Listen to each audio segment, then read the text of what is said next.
Sabi nila, pag pumasok ka sa Marines, ibang tao ka na paglabas mo. At totoo yon.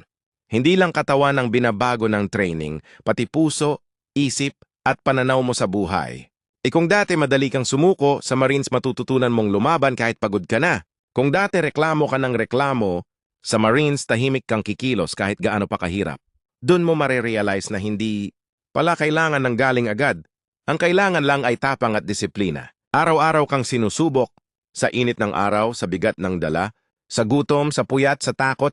Pero sa bawat hirap na yon, may tinuturo kung paano maging matatag kahit walang nakakakita. Binabago ka ng Marines hindi lang para maging sundalo, kundi para maging tao na marunong magtiwala sa sarili, marunong rumespeto sa oras, at marunong magtiis.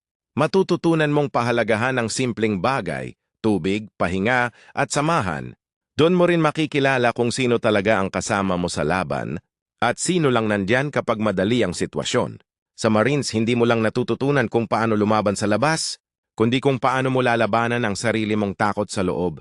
At kapag natapos mo ang training, hindi lang basta certificate ang dala mo.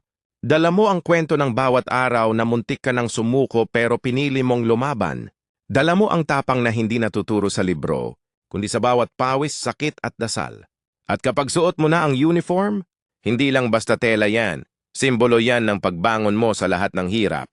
Kaya tama nga sila, binabago ka talaga ng Marines kasi dito mo matututunan kung ano ang tunay na never quit. Kung pangarap mo rin maging isa sa mga mandirigmang may puso, huwag kang matakot sa proseso. Lahat ng hirap may kapalit at yon ay respeto, disiplina at dangal. Share this. Kung naniniwala kang kayang baguhin ng Marines, hindi lang ang katawan, kundi ang buong pagkatao.